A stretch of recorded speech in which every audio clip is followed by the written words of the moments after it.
We've been to so many places lately. What do you say we take a day off from adventuring and just find somewhere nice to relax? Let Paimon think. Where are some nice places we could go? Oh, why don't we pay Cloud Retainer a visit at Mount Outsong? It's been a while since we last saw that illuminated bird. She's always the one popping up out of nowhere and scaring us half to death. So let's surprise her this time. Here we are, right outside her place. Do you still remember the first time we came here? We even brought offerings and everything. And when we told her that Rex Lapis had been assassinated, she immediately threatened to squash Liyue Harbor. Paimon thought she'd be impossible to get along with. But now that we've spent some more time together, she's really not like that at all. Ah, yes. Memories of our first conversation with Cloud Retainer. We probably don't need to bring any offerings now that we've gotten to know her pretty well, right? Still, Paimon's got some snacks around here somewhere, so if she really wants something, we can just use that. She doesn't want the food you've been carrying around in your pockets for God knows how long, Paimon. Huh? Traveler, did something catch your eye? Whoa, what a pretty lady. Is she also here to visit Cloud Retainer? Sure, something like that. Yeah, you're right. All it takes is one look and you can tell she's someone special.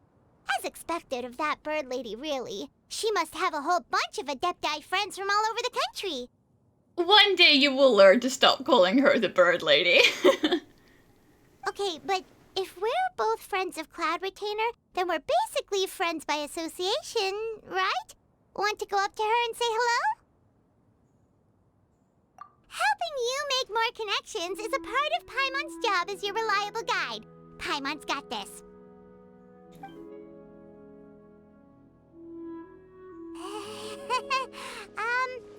Hello. You just said you got this. Why are you so nervous? Paimon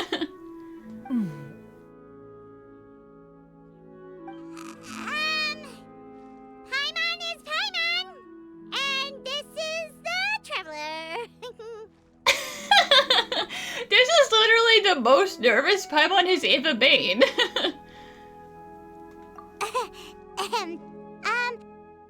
Paimon doesn't think we've met, but we're also friends of Cloud Retainer. May we have the pleasure of learning your name, Madam Adeptus? You two... I'm sorry. What is this tomfoolery? Has this shift in form so clouded your eyes that you no longer recognize one anymore? Wait, you're... Huh? You're the illuminated bird? But you look... human! How did that happen? Oh, donning human form is scarcely any test of one's abilities. As for your confusion, one merely had no reason to indulge such inclinations before. So, you're indulging now because... Well, sometimes a bird needs fingers to be more dexterous. Well, one has made plans to pay a visit to some disciples at Liyue Harbor. Taking on a human form for such a trip is simply a way to make matters less conspicuous. You? Worrying about keeping a low profile? You're the one who likes to pop up out of nowhere all over the place. In fact, Paimon can think of several examples. Like last year, when you suddenly appeared on the top of a roof without any warning. Or... I mean, you're not wrong. She has, in fact, come to Liyue Harbor as a crane before, and she didn't care. But listen, she can change her mind.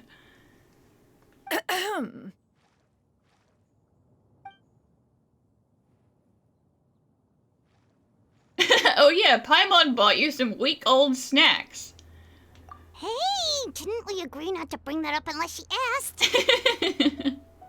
Oh? So you have taken care to follow the proper rules of etiquette after all. Most commendable.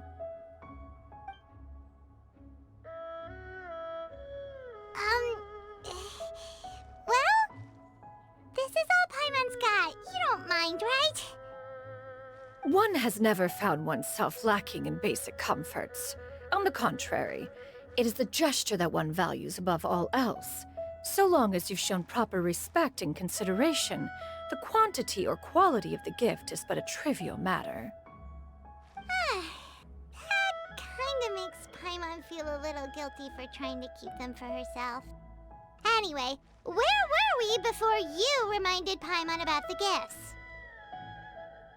Ah, right. So by disciples, you must mean Ganyu and Shenhe. It's also been a while since we last saw them. Maybe we can come too. One planned to extend the invitation even if you had not raised the matter yourself. Shenhe and Ganyu should be quite pleased to see you again. However, one would first inquire as to the reason behind your visit here. You have cause to seek one's company? Oh, we were just bored and thought we'd come say hi. Yeah, we just found ourselves missing you and wanted to see how you were doing. We were hoping you'd tell us one of your stories. Who knew we'd run into your human form while we were at it? Is that so?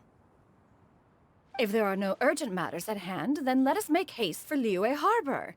Ganyu is likely still working at Yuehai Pavilion, so that shall be our first stop. Sounds great! Then let's all go to Liyue Harbor!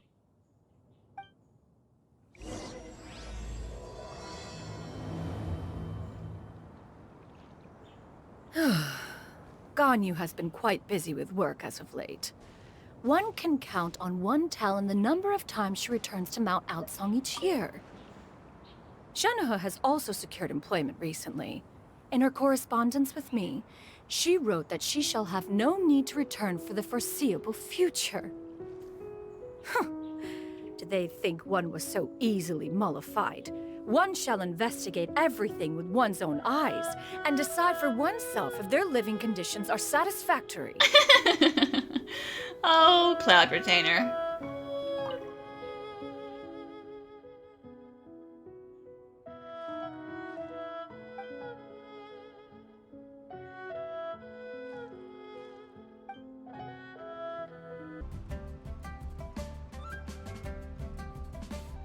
We're almost at Weihai Pavilion. Hey, do you think Ganyu will be shocked to see Cloud Retainer like this? Guess we have no idea if Shenhe and Ganyu have ever seen her in this form before. Wait, where did she go?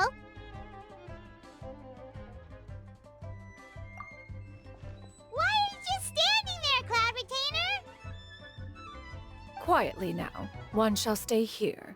You two can go and meet with her. I thought you wanted to see Ganyu. But why? Isn't it better if we all go together? If one were to proudly proclaim one's presence, Ganyu would surely profess herself otherwise unoccupied and drop everything to attend to one's visit. One fears that would only result in her staying up all night to make up for lost time. That is true. She does pull a lot of all-nighters. One does not wish to trouble her. Conversing vicariously via you two shall suffice. Do remember to inquire as to her recent well-being. Again, do not mention one's presence here. Okay, but like if she turns around and sees you, that's not our fault. Fair enough. Makes sense. Alright then, we'll just pass on your regards and... No, don't mention her at all. Cloud Retainer? Too late. Oh, Oh, busted. Yup. Is that lady someone you know, Miss Ganyu? She is indeed. I'm sorry, Huixin, but could we delay the upcoming meeting for a little bit? I believe my schedule today is quite full. Although, perhaps I could move some work to later in the evening. No, Ganyu, stop it. Oh, not to worry, Miss Ganyu. I'll make the necessary arrangements right away. Thank you, Huixin.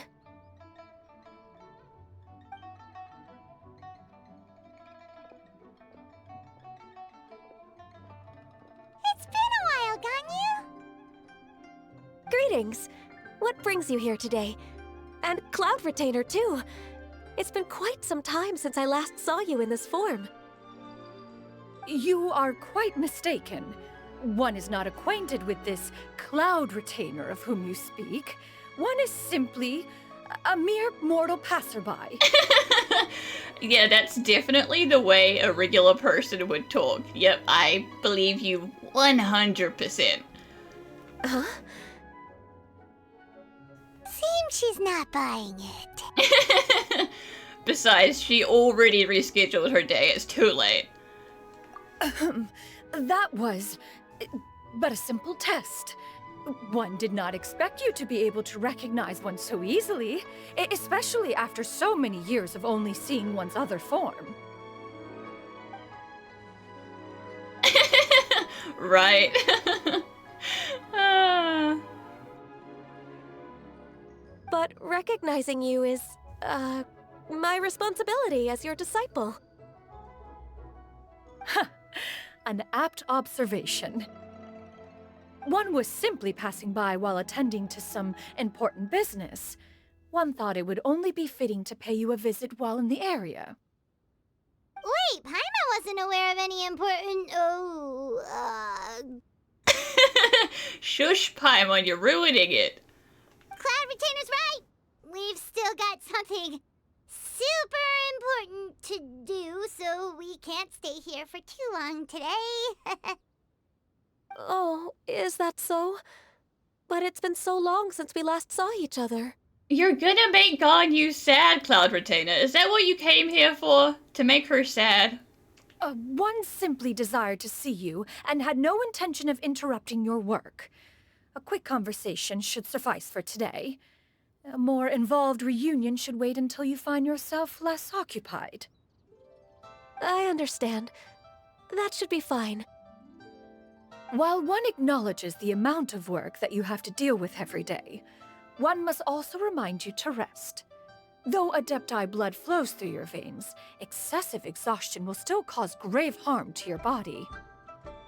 It still makes one nostalgic to see you as you are now, respected and independent. When you were young, you oft begged one to cuddle you to sleep when you suffered from nightmares. Ganyu's like, stop it, stop it. Cloud Retainer, stop! But what if I want to hear the story, Ganyu? If you insist. We are running short on time regardless, so one will refrain from going into each and every story. Why don't you continue your conversation? One shall simply stand by and listen. Wow, you've been to so many new places since the last time we spoke. If you ever need anything, please just come find me at Yuehai Pavilion. Also, forgive me for my presumptuousness, Cloud Retainer, but if you plan to continue appearing in this form, don't you think it'd be helpful to adopt a human name? A human name? Huh. You raise a valid point. Considering the sheer extent of one's renown, Cloud Retainer is surely too recognizable as a name. You really think so? Not that you're not famous or anything, but that famous?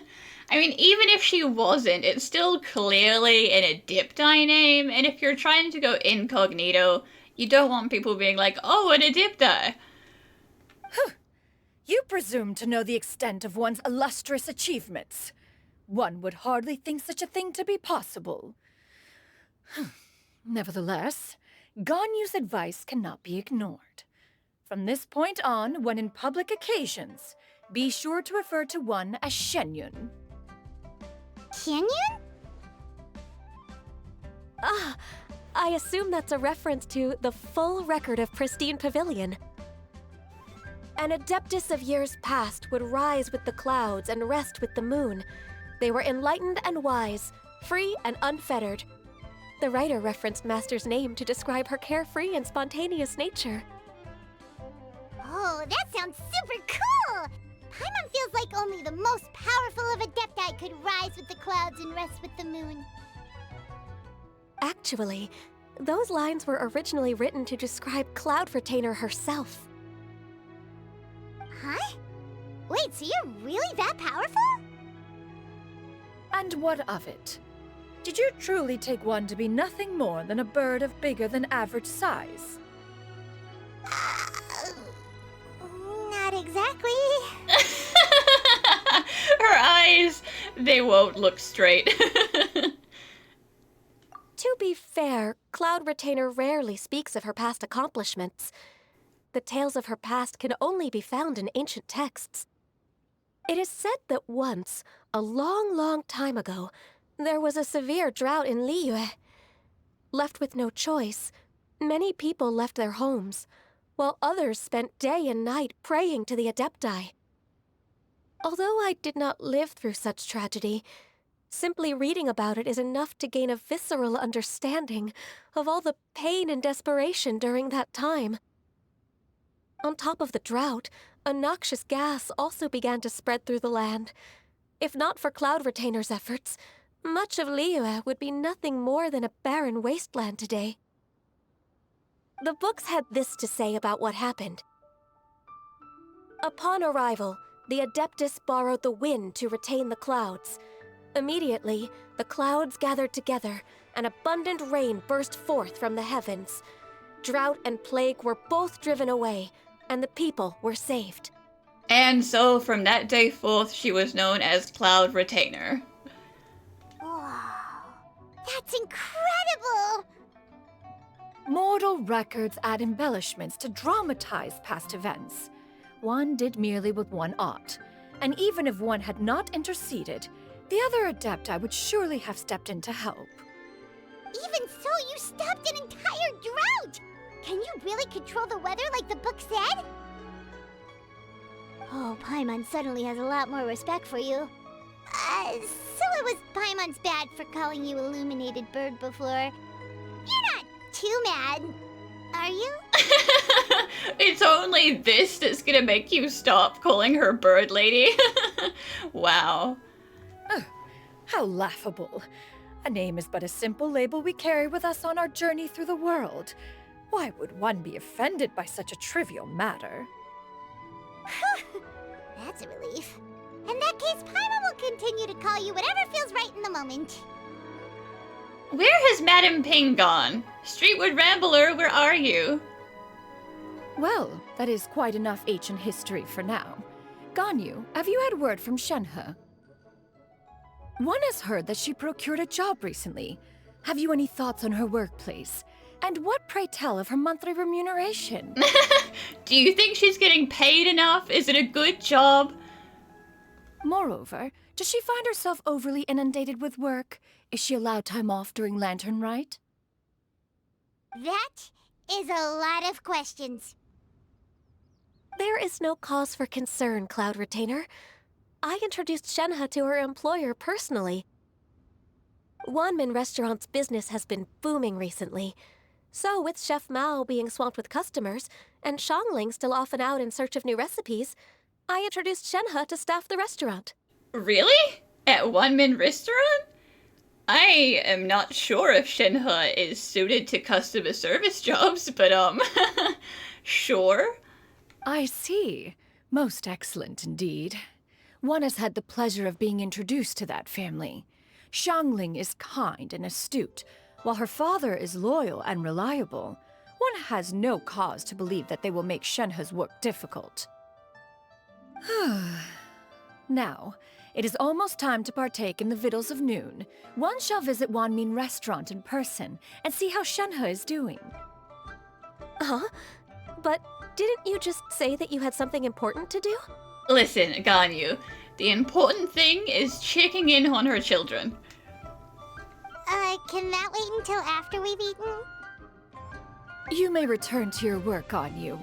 One shall see to this matter on one's own. There will be many an occasion to dine together in the future.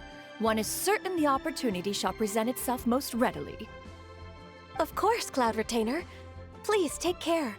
Traveler, Paimon, I'll see you some other time. See you around, Ganyu! Whew! Paimon was pretty quick on the uptake there, don't you think? As soon as you mentioned important business to attend to, Paimon realized that you were just looking to cut the conversation short and not not take too much of Ganyu's time. Is Paimon right? No, in fact, it was not an excuse. One is indeed visiting Liyue Harbor for an important purpose. Wait, for real? The moment is not yet upon us. Still, the truth will be revealed to you in time. Huh. She really seems to be playing up the whole mysterious Adeptus thing right now. Is it because we just heard that cool story about her powers? You get what I'm saying, right? Yeah, how can I not? Not even fine food is enough to distract from the presence of a fine lady, eh? Okay, boys, not here to perv on the staff. Oh, I'm far more interested in getting her details than ordering any dishes. Hey, how about you ask her? You do it. No. I think you should. Wait, she's coming. What can I get for you today? Greetings, miss. I was just wondering if you'd be willing to... What would you like to order? Order food or leave.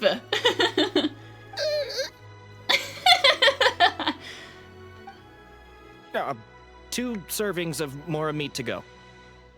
Good chat. Bye. Threaten people into buying food.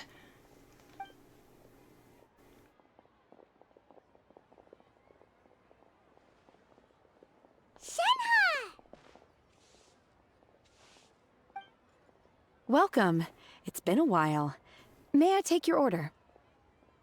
Don't welcome us as guests and greet us as old friends in the same line. It's weird.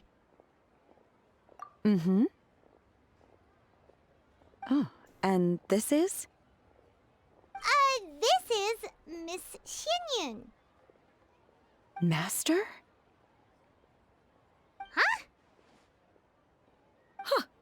One does not recall ever revealing this form to you before. How were you able to ascertain one's true identity with such ease? I've trained and lived with Master for more than 10 years. I would recognize you no matter what form you take. Yeah, like, I'm sure you have a certain aura about you that other Adepti and people who have just spent a really long time with you should probably be able to pick up on. You... Is something the matter, Master? No, she's really touched by that. Hardly. One simply learned of your employment from your letter and came to check on your well-being. And check out the great food, too! Indeed. It's almost lunchtime. My apologies. I'm still on the clock and can't talk for very long. Well, if it isn't the Traveler and Paimon, are you here for Shenhe?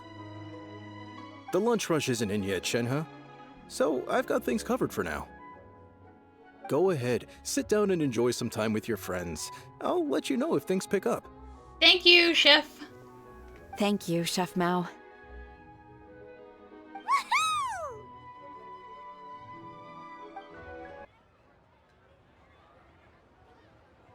Woohoo! It is just as one expected.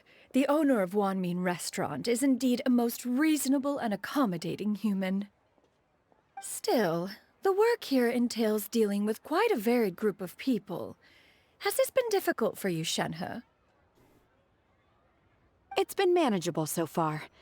I sometimes run into strange people, but I have figured out a way to deal with them. Seems like you've been making progress. So by dealing with them, you mean... First, I try to talk sense into them. If that doesn't work, I threaten them with violence.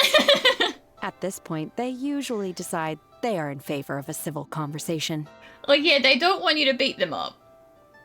Oh, how should Paimon put this? Well, hey, at least she's moved on to trying to talk first, rather than threatening violence immediately. Okay? There's a step before it now. Oh, a sensible plan. One is gladdened to see you integrate so well into human society. And you, Master? How have you been? Simply marvelous. Though Mount Outsong has scarcely enjoyed your presence recently, one has hardly found the pleasure of one's own company to be lacking. Uh-huh, sure. I see. Just as expected of Master. Aw. Yeah, she actually misses you guys a whole bunch. I have missed Master quite a bit too. Even though work has been busy lately, I've already had a conversation with Chef Mao about taking some time off soon to visit Master. Oh, you did? Do make note of such matters in your letters in the future. There's hardly a need to keep one in suspense. Whoa. Her mood shot up just like that. By the way, Master, since you are in Liyue Harbor, have you had the chance to visit Ganyu? Been there, done that. Don't worry about it. Indeed. She is similarly preoccupied with her work. There was time only to exchange a few simple pleasantries. Ganyu told us the story of Cloud Retainer's name. It was amazing. We never knew how powerful she was before. I see. In that case, allow me to also share a story about Master's past. Oh? Is that a problem, Master? I believe this to be a good topic of conversation. And besides, don't you always tell stories about Ganyu and Shenhe? It's only fair that they get to tell stories about you now. No, not a problem. One was simply caught off guard. But no matter, please, proceed. One is most curious to see how much of one's own conversational prowess you possess. Master once participated in a race against Mooncarver. After Mooncarver lost, he insisted that Master's ability to fly gave her a natural edge in such a contest. In response, Master agreed to forego flying in return for being able to use one of her devices in the race. Mooncarver accepted, only to find Master with a brand new device on the day of the contest. Honestly, Mooncarver, you had to have known that that was also a stupid bit, right? Huh. What kind of device was it? It was a mechanical vehicle made out of iron. What was it called again? Oh, an electro-powered bicycle? Oh, you refer to the bicyclical Thunder Flashmobile. One spent 49 days conceptualizing and crafting it. It need only be infused with adeptal energy, and it can cover thousands of miles in one day. Damn, you made an electro motorbike. Oh, it boggles the mind why Mooncarver ever supposed he might best me in a contest of locomotion. Though he sprinted with all his might, he could barely keep up. I mean, he tried. He saw you bring that motorbike and he said, damn it, I committed to this contest, I still gotta do it. Alas, the one flaw of my mechanism lay in its weakness against mountainous terrain. One was thwarted mere seconds from victory, when it was thrown off course and failed to make it across the final stretch. Truly a most unfortunate turn of events. Anyway, do go on, Shenhe. Okay, Mooncarver, do you feel good about that win or bad about it? Master, that was the end of that story. Yeah, you kinda told it for her. Is that so? With you gone, one has seldom felt the desire to call upon those old fossils for another contest. What is a race without spectators, after all? Have you been lonely, Master? Lonely? At one's age, entire human generations come and go in the blink of an eye. Even one's own self-directed musings can span several days and nights. That does not mean that you're not lonely. 'Tis a most foreign sentiment. The mere mention of it is preposterous. Mm-hmm. Exactly, Paimon. Exactly that. What is the reason for that look upon your face? It's nothing. It's just... Well, Paimon gained a lot of respect for you after listening to that story of you summoning the rain and everything. But all it took was a few words out of your mouth, and it's like you're back to being that illuminated bird again. Wow, that respect did not last long. I was just a little bit confused. Which one of the two is the real Cloud Retainer? To me, they are both master. One is the master that's widely revered by the people, while the other is the master that I respect and adore. Huh. One finds oneself exalted yet again with sweet words of praise and flattery of a most extravagant nature. You chose to exalt one with your words, yet you refuse to grace Mount Outsong with your presence for any extended period of time. One would almost question the sincerity of your estimations. Come now, you were the one who told her she needed to go spend more time amongst humanity, okay? You can't complain if she does what you told her to do. This is not to say that your words paint an inaccurate picture. One has always lived by a single ideal. Eschew all action and abide by no rule. One does as one pleases and speaks as one pleases. Others may critique or praise as they see fit, yet one places little weight in such judgments. She got like, what, 2 sentences of flattery from her disciple, and it's as if her ego is about to burst. Do you have any empty tables?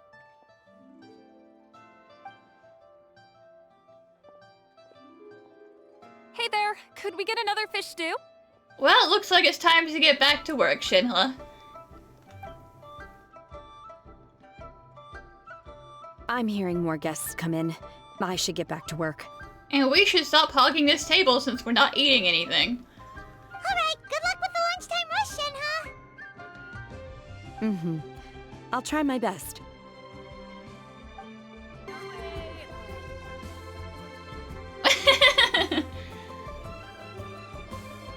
So much yummy food! Paimon's gonna feast!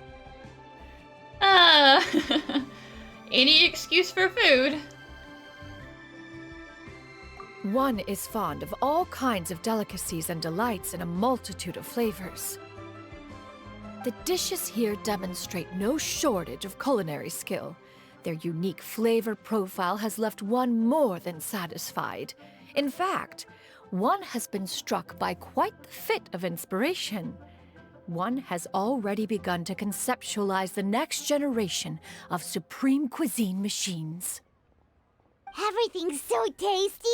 A bit too hot at times, but still super tasty. I'm sorry, miss, but our tables are full. Come now, we gotta finish eating. We're holding up the lunch rush. Shall we try somewhere else, Granny? We're gonna send this poor granny away. But it smells so delightful. Can we really not eat here? My poor legs can't go on for much longer. Come, we have 2 spare seats at our table. Well, you could always check with some of the other guests and see if anyone's happy to share a table. Okay, I'll ask around.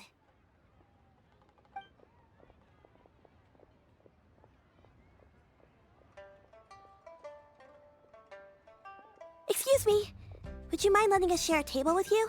There are no empty tables left, so... Ah, well, Paimon doesn't mind. What about you guys?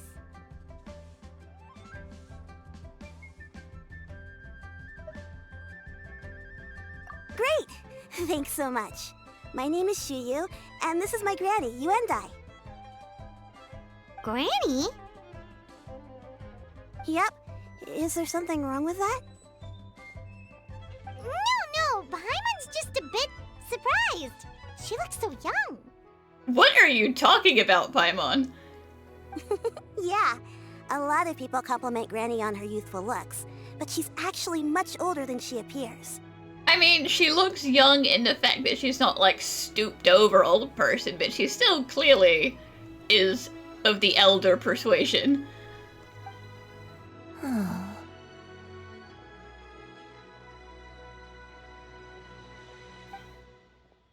Granny, why don't you take a seat? Come on, it's not polite to stare. Huh. Have we met before? No. Are you sure? 'Tis a fated meeting, then. Please, take a seat. What would you like to eat, Granny? I can order for you. I want braised earthworms. They always pop up out of the ground after a rainstorm. Ma'am, I don't think we sell those at One Min Restaurant. No, not this again.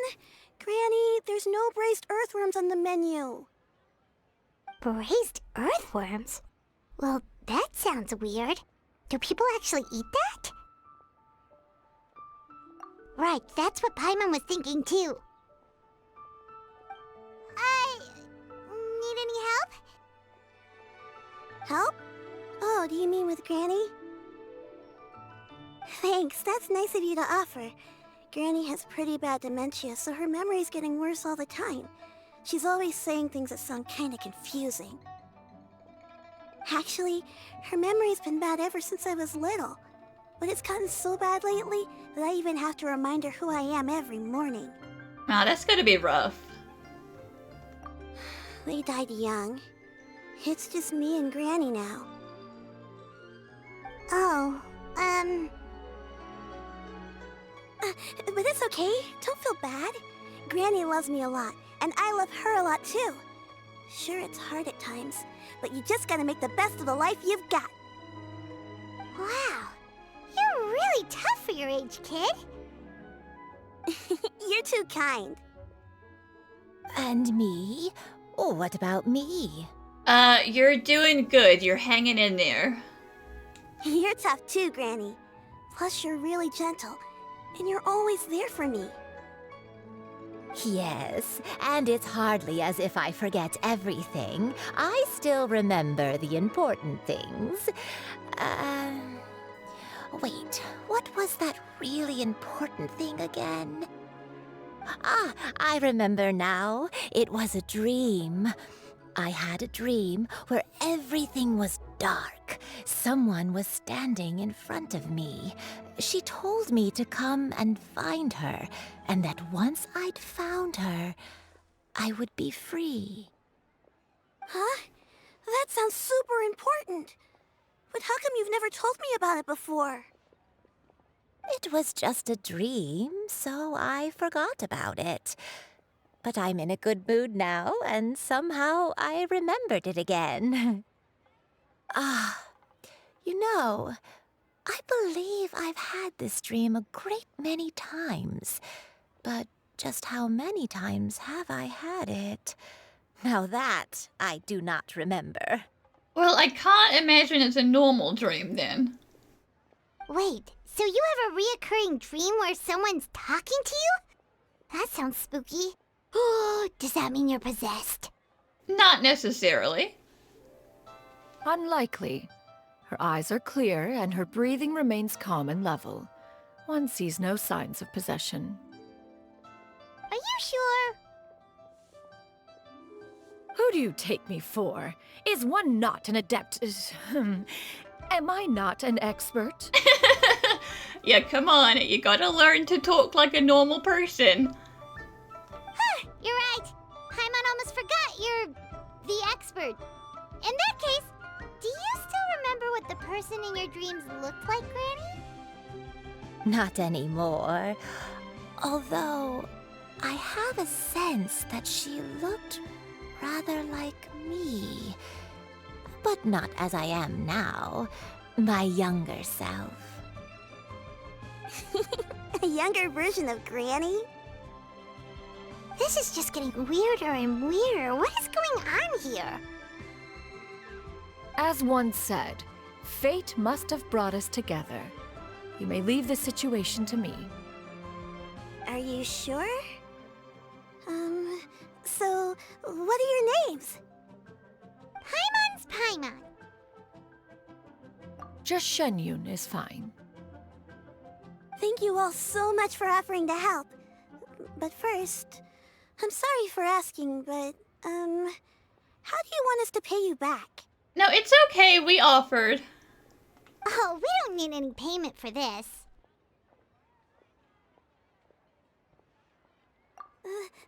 Thank you so much. You're welcome. But Miss Xianyun, what exactly can we do to help out this granny? All we have to go off is that dream. Where do we start? That is elementary. Since her dreams portray her younger self, then we shall retrace the steps of her youth. Once we have revisited those places, her memories will likely return. Sounds like a plan. So, Granny, do you remember which places you went to when you were young? Why, of course I do. The heavens above, the earth below, the wispy clouds, and the emerald mountain streams. Okay, taking that as a no. I might have an idea. Once, when I was really little, my dad told me that Granny used to be a martial artist heroine who saved loads of people from a disaster. If it's true, then maybe they wrote about it in the history books or something. A martial arts heroine? Oh, Shincho knows tons about Liyue's chivalric traditions. If anyone knows about the heroes of the past, it's him. Let's go find him at the Xianyun Commerce Guild. Are you leaving already? But I'm still hungry. It's okay, you can stay here and eat. We'll go. I'll go order some food, Granny. If there's nothing on the menu you especially want, I'll just get a few different things. It seems we must part ways for now. The Traveler and Paimon are bound for the Xianyun Commerce Guild, while Yuendai and Shuyu shall remain here and partake of their lunch. As for myself, I have matters to discuss with Streetward Rambler. See, I thought you might. That's why she's not in her regular place. Streetward Rambler? Oh, you mean Madam Ping! Precisely. Let us meet at Yujing Terrace once you are ready. Where are you going, Granny? Don't you like the food? Fresh milk. I need to buy you some fresh milk. Milk? Why? You need to drink milk before eating, or the spicy food will make you cry. Hush, little one. Don't cry. Granny, you're forgetting things again. I'm not a little baby anymore. I can eat spicy food now. Even the super spicy dishes, like their fish stew. I can eat 2 whole bowls, no problem. Wonderful. Oh, wonderful. My darling granddaughter is all grown up.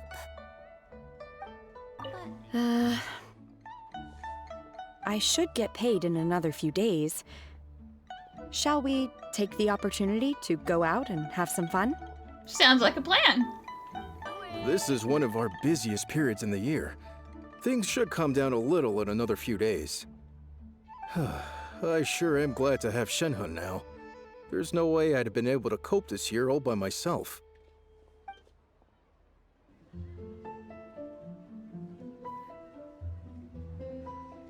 Huh. It's you two. What brings you here? Shincho! Great, we found you! We wanted to ask you about something.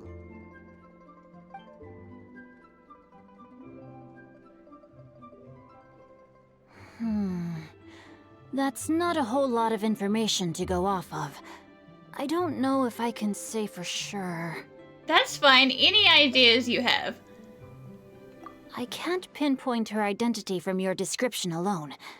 But considering her age, I am reminded of a nameless heroine who's been featured in various chivalric novels. Nameless heroine? That's right. The novels often speak of a great drought from 50 years ago. As the people suffered, a nameless heroine appeared and began to clear away evil spirits and bandit camps. The people idolized her, but never learned her name. All they knew was that she always acted alone. Later, though, she supposedly fell in love with a similarly noble-minded exorcist from Mount Tianheng. They were well matched in more ways than one, often fighting together as a fearsome duo of otherworldly strength. After the drought ended, the heroine and the exorcist left the public eye and began living a reclusive life in the mountains. All that remained were tales of her incredible accomplishments. The way this nameless heroine faded from fame into obscurity later in life is not too dissimilar from Miss Yuendai. I hope that's somewhat helpful. Thanks a lot, Xingqiu. We knew it'd be worth talking to you. It's nothing at all. Just something I came across while reading. I did do a bit of extra research on her story, but it was just out of personal curiosity. Well, Paimon still thinks that's super cool. Oh, wait, Xingqiu, if you've read up on her, do you know of any places often associated with her? Let me think. In the novels, the nameless heroine always appeared near one of 3 places. Wangshu Inn, the area just north of Jueyun Karst, and Qingyun Peak. Perhaps the real-life heroine who inspired the character was also often seen near those 3 places. That would explain why those locations appear in the various novels written about her. You're welcome. To be honest, I found some parts of the story confusing when I first came across it. If Miss Yuendai was indeed the original inspiration for the character, she may just be able to help me put the pieces together. It's rare for a chivalric hero to fade into obscurity during their lifetime, even after retiring from the public eye. But no one ever saw or heard from the nameless heroine again. There were even rumors that she became extremely ill. Well, I feel like that tracks so far. I've never understood why someone would go to such lengths to erase themselves from public memory. It's almost as if she was trying to hide from something. There's probably far more to the story than what's been written. We'll be sure to tell you if we manage to uncover the truth. That's a deal.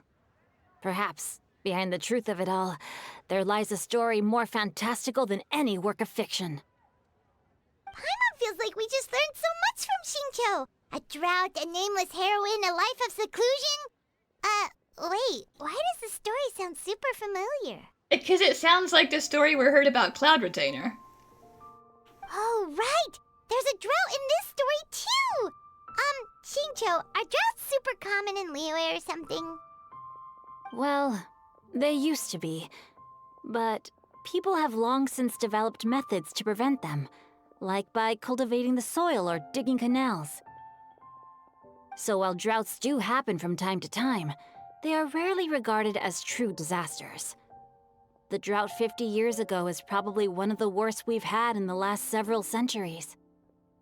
The crops withered, the streams ran dry, and the monsters in the mountains became rabid and agitated. Countless caravans were attacked, and people who lost their homes came together to form bandit groups. What started as a natural disaster soon became a human tragedy as well. That sounds awful. Yeah, and that's exactly why the nameless heroine was so beloved.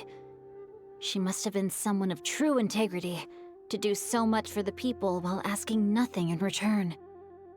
Still, as terrible as that drought was, it was nothing compared to the truly calamitous disasters that befell this land in ancient times.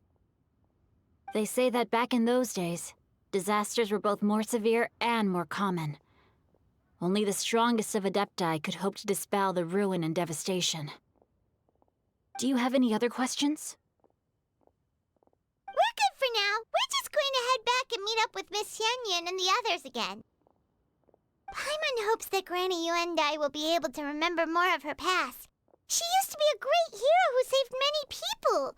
So sad that she can't recall any of it. Anyway, we'll be off now. See you some other time, Xingqiu. Thank you so much for your help. It's no problem at all. Safe travels. I have recorded the tune that you requested. I hope it will be of help to you. Oh, thank you.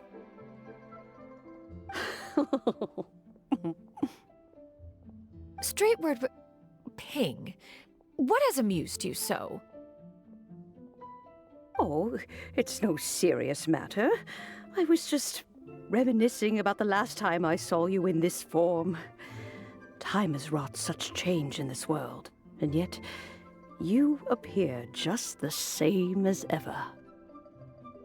Time has little bearing on one's existence. nor has one keenly felt its effects whilst dwelling at Mount Outsong. Nevertheless, Ping, one would like to seek your counsel on a personal matter. Oh, why so formal all of a sudden? I must say, you're making me a little nervous. What is it? Well, the inquiry is as such. Approximately how much more would one need to afford a comfortable life in the harbor, not unlike the one that you yourself lead? To be fair, I don't think Madame Ping spends any money on accommodation or anything like that, so she's living a pretty good life without spending a lot of money. Unless you're also gonna live inside a teapot somewhere, then it's gonna cost a lot more. It does not require as much as you may think. Still, do you mean that... Clavitainer, Madam Ping! What are you two talking about? Nothing save for some trivial matters. Have you unearthed any useful details? Shinto has a theory, but let's save it for when Xianyun and Miss Yundai have joined up with us again.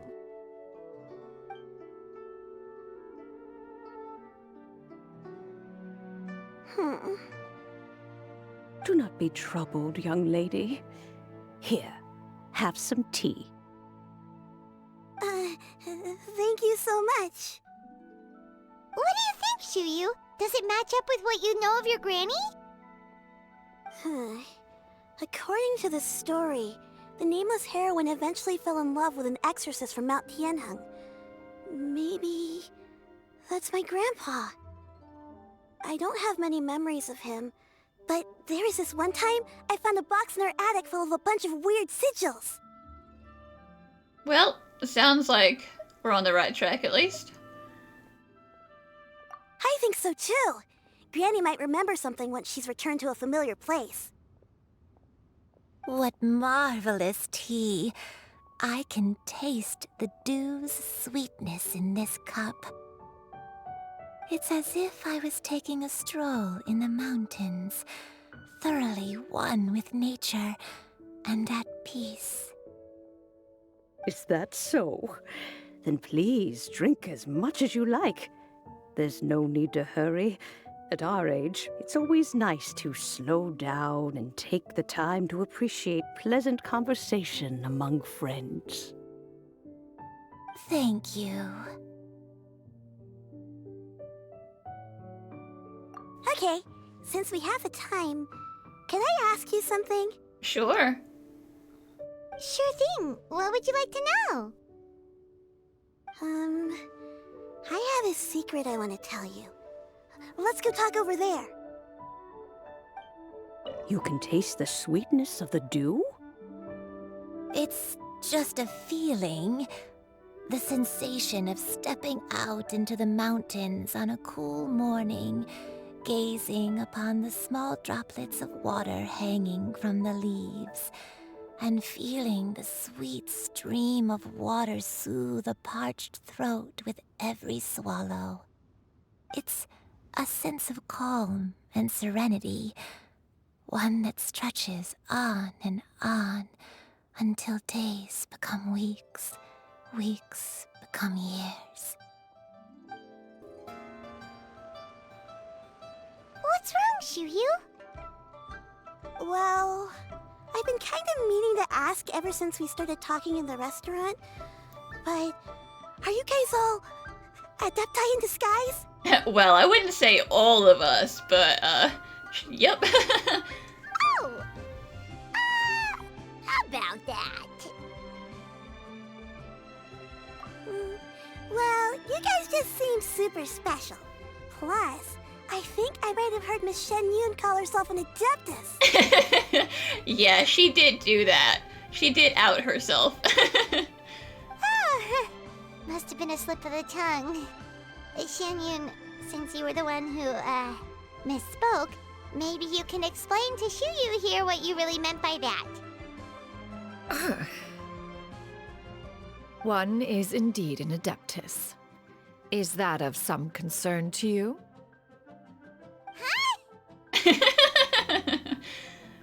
I there was no point lying at this point.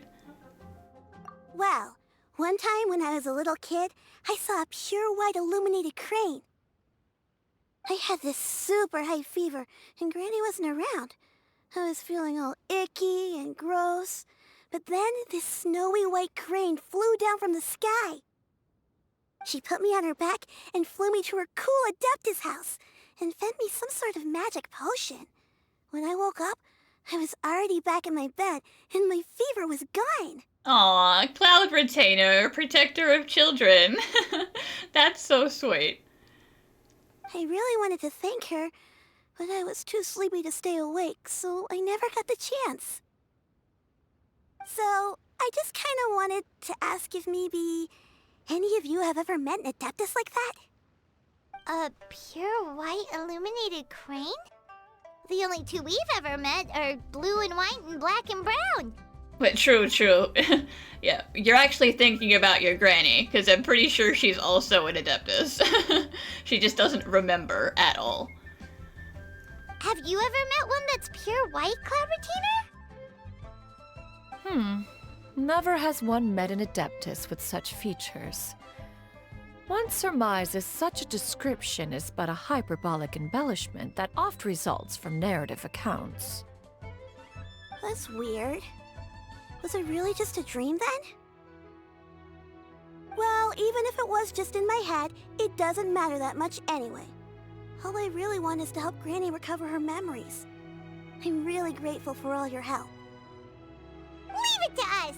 Now that we know the 3 locations, we just need to visit them one by one. Let's go to Wangshu Inn first! Okay, I'll go get Granny.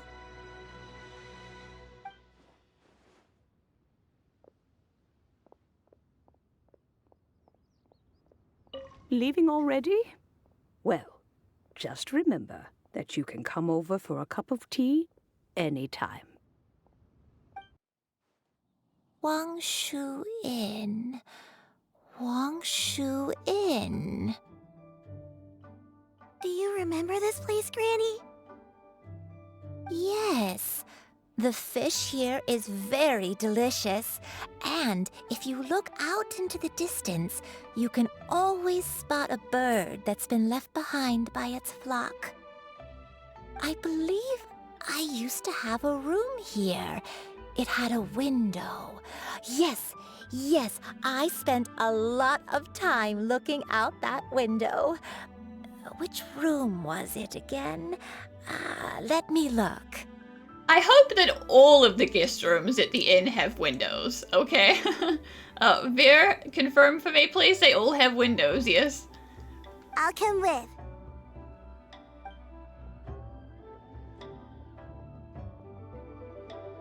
Paimon's still having some trouble understanding what she's talking about, but if she's so familiar with this place, that must mean she lived here, right? Wait, huh? Whoa! Shao! What are you doing here all of a sudden? You scared the living daylights out of Paimon! Oh, we're just getting a meet and greet with everybody. Hi, Xiao.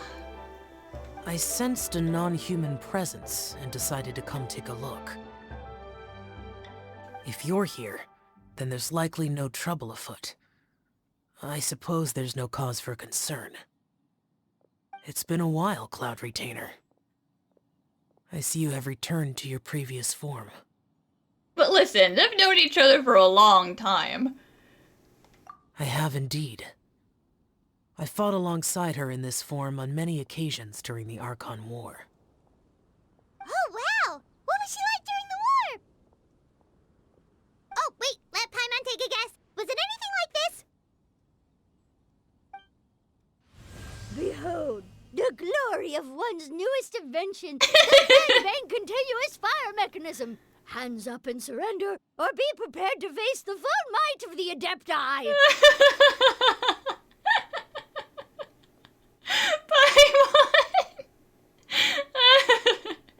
Sure.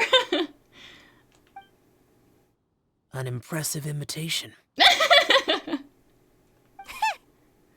knows her all too well. Even so, Cloud Retainer was not always as ostentatious as you describe. You may be unaware, but her talent with Adepti sigils is just as formidable as her skill in mechanics. The Archon War reached its peak after Guizhong's death. The Cloud Retainer who fought beside me in those devastating battles was taciturn and solemn, only speaking when she had to activate her sigils. Yeah, well, that makes sense. A Cloud Retainer who barely talks? Paimon can't picture it. But what happened after that? If you were so powerful in your human form, why did you decide to take up your bird form again? Once one had bid farewell to the world of mortals, what use would one still have for such a shape? When dwelling between mountain and forest, away from the struggles and troubles of the mortal world, a mortal form is hardly the most fitting of choices. After the war, Cloud Retainer retired to Mount Outsong, only revealing herself to the occasional visitor, and always in her avian form. Although I do believe there was an occasion some 30-odd years ago when she decided to don her human form. I believe it was for the purpose of... One believes there is little need to relive bygone matters. Are you sure? How about you keep telling that story, Xiao? I think I would like to hear it. Granny, are you okay? Back then, at this place, Perhaps this conversation should end here. I shall take my leave now. Should you encounter any trouble, you need only call my name. However, given that you are traveling with Cloud Retainer, I trust you are in good hands. I would call for you anyway. Everyone! I think Granny is finally beginning to remember her past. Slowly now, calm your mind and recount what has been recalled. a long time ago, I stayed here to recuperate from my illness. Huh. So what Shinto said was true! You did fall ill! Was that why you went into hiding? I don't remember. I'm very sorry, but I can't even remember the name of my illness. The only thing I can remember is that it took a great toll on me, and there was no cure for it. I was confined to my room in Wangshu Inn, where I spent many days unconscious. I'd come to every once in a while and stare at the migrating birds outside the window. It was a solemn sight.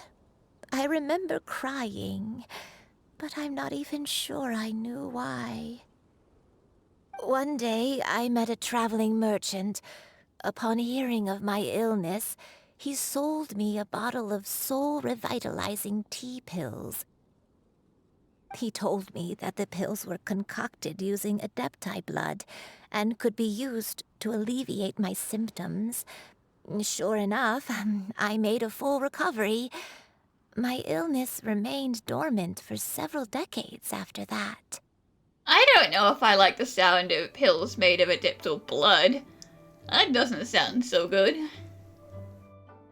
Wait, but if your illness remained dormant for several decades, are you saying that what you're going through now is just a relapse of what happened all those years ago? And it was all thanks to the pills that you managed to keep the symptoms in check? Paimon's brain kinda hurts. Do you remember anything else? I'm sorry, I don't. Oh, if only I wasn't so useless. Hey, you're not useless. You've done so much for me. Watched me grow up. Raised me. How could you say that about yourself? Oh, fret not, dear child. Granny was just a bit frustrated. That's all. The recovery of a person's memories is a gradual process. Finding pieces of one's past is always superior to not finding anything at all. Let us make haste to the next location.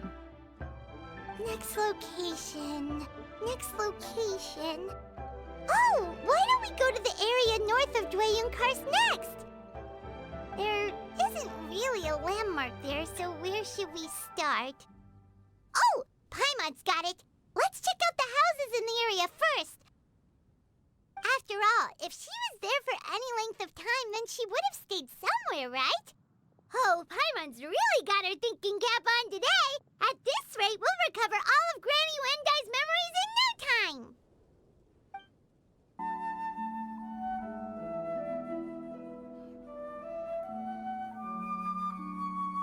Paimon sees an abandoned house. Why don't we take a break over there? This place. It's...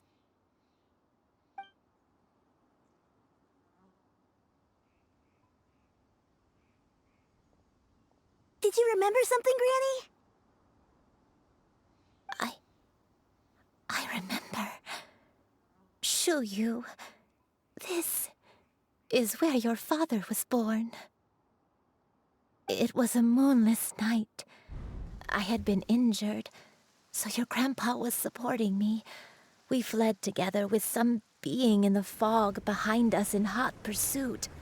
Well, not a great time to be pregnant then. I had exhausted my strength when the labor pains came on, so we took refuge in this house. Your grandpa set up a barrier outside, but neither of us knew if it could hold the monsters back. I remember that night. I remember falling to my knees, reciting a prayer over and over. I alone am the source of this sin. Punish me as you wish for forsaking my oath, but spare my innocent child. Sin? Oath? Did you do something wrong? I don't know. I don't remember. I only remember praying in the darkness with all my strength until the sun finally rose again and the fog cleared out. Eventually, the house was filled with the sound of my baby's first cries. That baby was your father. I remember I clutched him tight to my chest and wept tears of joy. It was the first time I'd ever felt such happiness in my life. My dad? He was my pride and joy, and so are you, Xianyun. You're so much like him, and I love you both so much. But you're always going to be different from me. Why? Just what did I do? I don't care what you might have done, Granny. You'll always be the person I love more than anything. You're too sweet, Xianyun. I'm lucky to have you with me.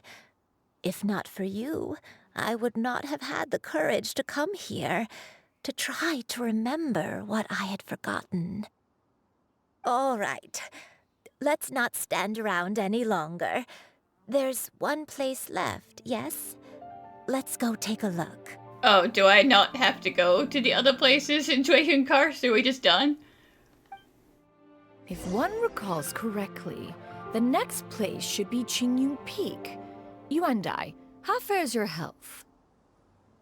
I may be a bit slow, but I'll do my best to keep up. I'm sorry to keep everyone waiting. Climb on, I shall carry you to the top. Oh, such lightness of weight. All those who grow old grow frail in the end, do they not? First, you lose your memory, then your health. Eventually, you end up losing everything.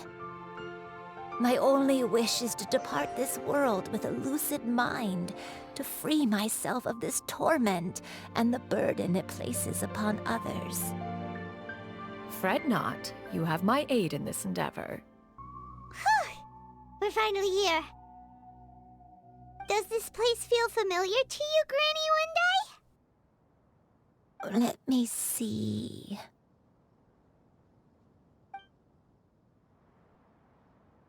How strange. Have I lived here before? When we were at Wangshu Inn and the abandoned house earlier, though I couldn't remember everything, I still felt a sense of familiarity.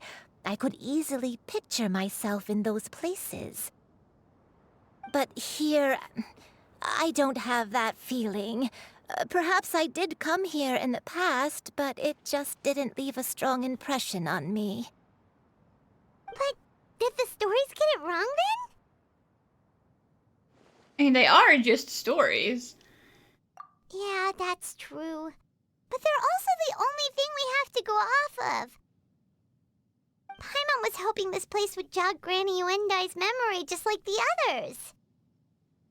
I'm sorry to disappoint you too. It's all right. We're not going to give up yet. We'll figure something else out. Just you wait. Thank you.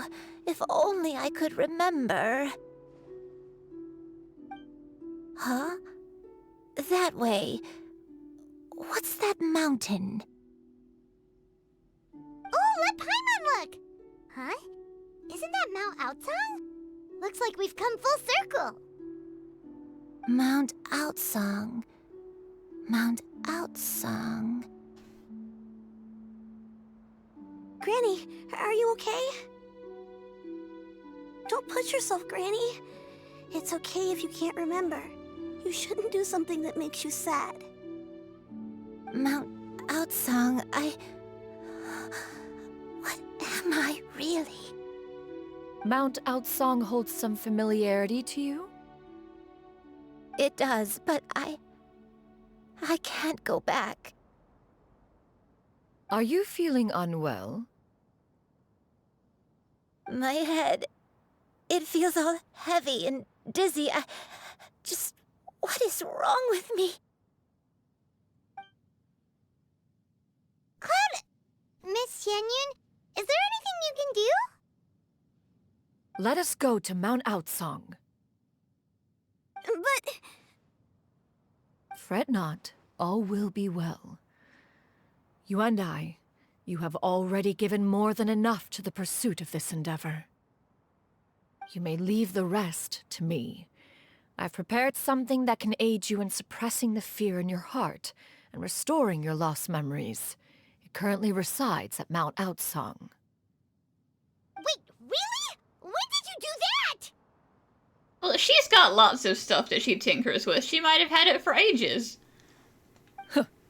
I never leave anything to chance. All will reveal itself when we arrive. Come on, just tell Paimon already! What's this thing you've prepared? Honestly, probably that crane thing right there. Here, this is it. Huh? But isn't this the mechanism that you were tinkering with when we first got here? Oh, is it another invention of yours? Precisely. A recent one at that. I am most pleased with the result. I call it the Suspensus Somnium mechanism. Okay. It periodically releases a soft breeze, which when paired with a gentle adeptal tune, can help the listener subconsciously relax, and even enter a semi-hypnotic state. And a tune is what you were getting Madame Ping to do earlier. Soothing agitation and anxiety, relieving exhaustion and insomnia, its potential uses are numerous indeed. And of course, it can also aid in the recovery of lost memories. Whoa, what a cool gadget! But if you had it all along, why did you keep it to yourself until just now? We could have come to Mount Outsong right off the bat and saved time on a lot of floating! How preposterous. Had Yuendai not recalled much of her past through her own efforts, the device would have nothing to draw upon. We Adepti can only help those who first resolve to help themselves. Had she lacked such determination and strength of character, one would have little to offer in way of assistance. Paimon thinks she gets it now. Hey, what's that other thing? Well, yeah, I mean, if the mind's not willing, then it can't be helped, so you had to get her into a better state of mind. As previously mentioned, A gentle adeptal tune is required to take full advantage of the mechanism. One secured such a tune from Streetward Rambler. Only with her melodies can the mechanism reach its peak power. Oh, Paimon can feel what you mean. Paimon's body feels light as a feather.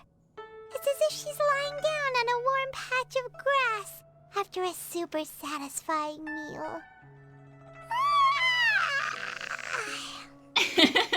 Well, don't you go falling asleep, Paimon. And you, Yuendai, is the mechanism helping you to relax?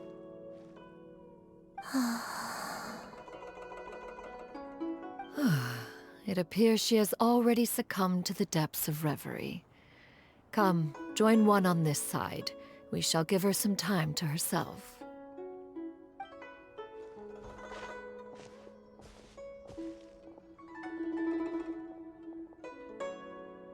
The drought is over. But why do you look like you want to cry? The potion. It's nearly run its course. I've never regretted meeting you. Not even for a second. Please. Please, no.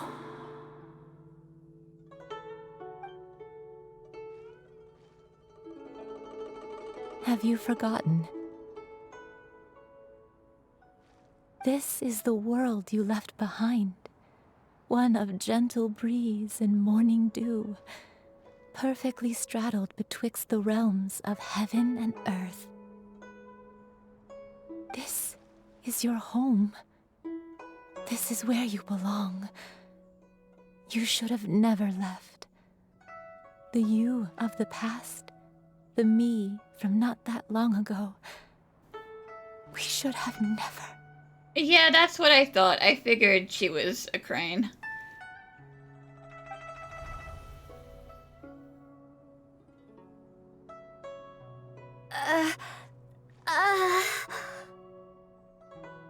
So that is the truth. No wonder this place is so familiar. Granny!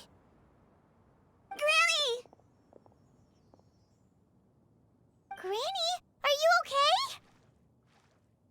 Cloud Retainer.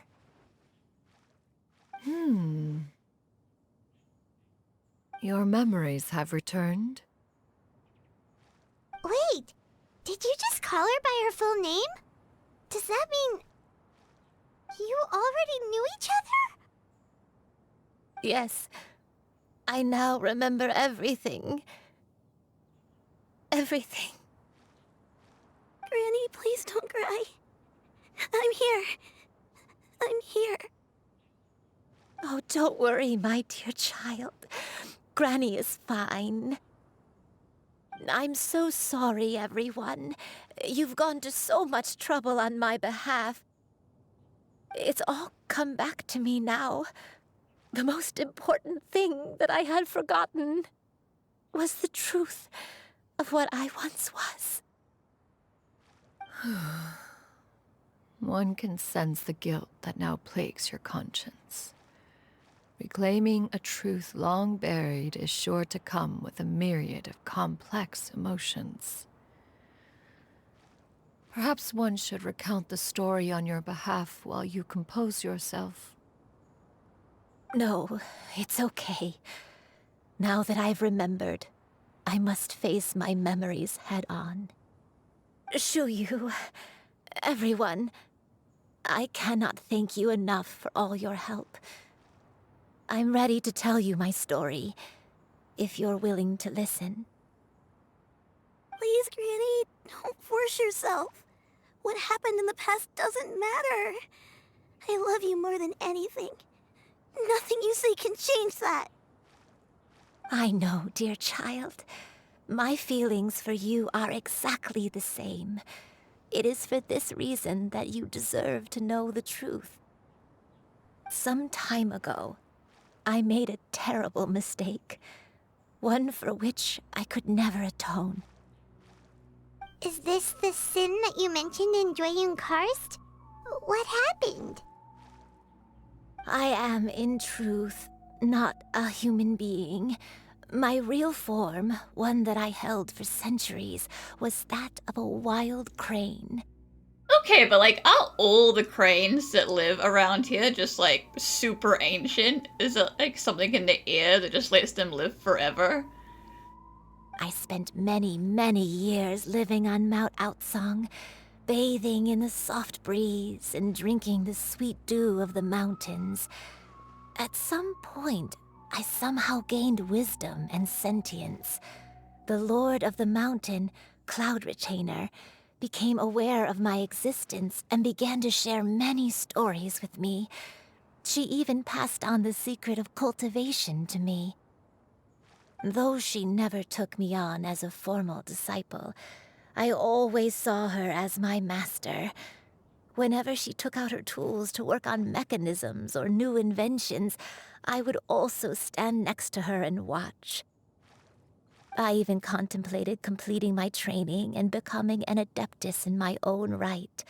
I followed her teachings, and time gradually passed us by. Until that fateful day 50 years ago. 50 years ago? That's right. Master regaled me with many stories of her past deeds. From them, I learned how she had saved people from a similar crisis in the past. She was the one I looked up to the most. More than anything, I dreamt of becoming an adeptus like her. I wanted to travel the land like she had, relieving suffering wherever I went. But I was still far from being a real adeptus. I possessed no ability to take on human form and fit in with the crowd. Once she learned of my desires, Master prepared a special dose of human mimicry potion for me. She warned me that the potion's effects would only last 10 years, and if I were to fail to return to my original form at the end of that time, I would forever forget my past as a crane and become something neither human, beast, nor adeptus. Oh no. So that was the source of your dementia all along. I mean, obviously that was a choice that she made for herself. Was it because of Grandpa? Indeed, I fell in love. Though he was human, he had spent his entire life training on Mount Tianheng. When we met, it was not only my first foray into the world below, but his as well. Although clumsy and impulsive as he was, you'd think he was the real strange bird among the two of us. But still, just like me, he cared deeply about the world and wanted, more than anything, to cleanse it of all pain and suffering. You would think someone who spent their entire childhood training in like an exorcist clan up in the mountains would have a little more spatial awareness. I could not help but fall for him. But my time continued to tick away. Those 10 years passed by in a flash. Yet I did not want to leave his side, so I...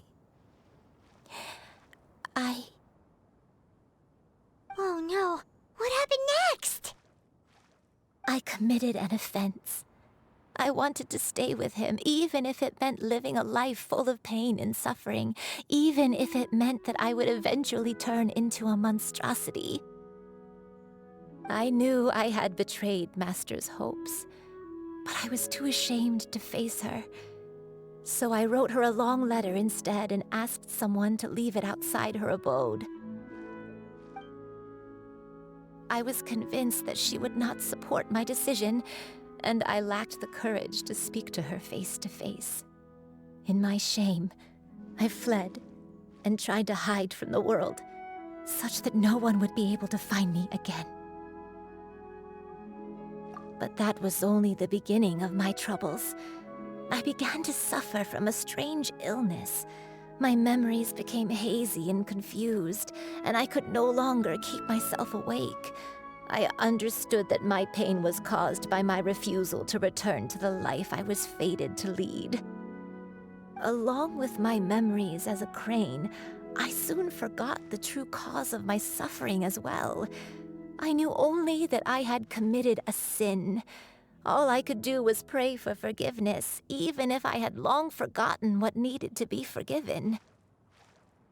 Looking back, I was beyond lucky to have come across that traveling merchant at Wangshu Inn. It was such a fortunate coincidence that we were there at the same time. If it weren't for those soul-revitalizing tea pills, I probably would have... I'm gonna guess it was not a coincidence. Was it you, Cloud Retainer? You with the suspicious mustache. Granny, what's wrong? Coincidence? Why did I ever think it was a coincidence? Tea pills concocted using the blood of an adeptus? No, it couldn't be. Master, don't tell me. Back then, that merchant was actually... Human custom would dictate the conferral of gifts to be in order when one's progeny is wedded, would it not? Consider the pills a symbol of one's best wishes. So when I tried to conceal my name and mistakes from the world and hide myself away in perpetuity, the only person I managed to deceive was myself. You knew where I was all along. One still remembers when you were but a fledgling. You possessed a certain fondness for a particular game. You would hide yourself among a group of wild cranes and ask one to pick you out from among the flock. One found you with such ease every time. 'Tis a truth most evident. One always recognizes one's own, no matter what form they may take. Wait! Paimon's confused! It's just like how Shinho recognized Cloud Retainer, even though she had never seen her like this before. So, Cloud Retainer, you found Yuendai again? But how? When? And what happened after that? Perhaps it is now time for one to recount the rest of the tale. One was furious upon receiving your letter. Seized with anger, one set out to bring you to your senses.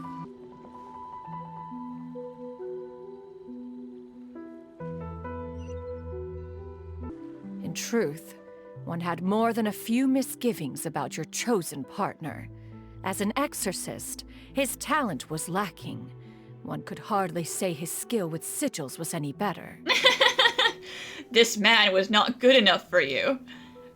But soon, one came to appreciate the devotion he bestowed upon you during your illness. He never uttered a complaint and rarely left your side.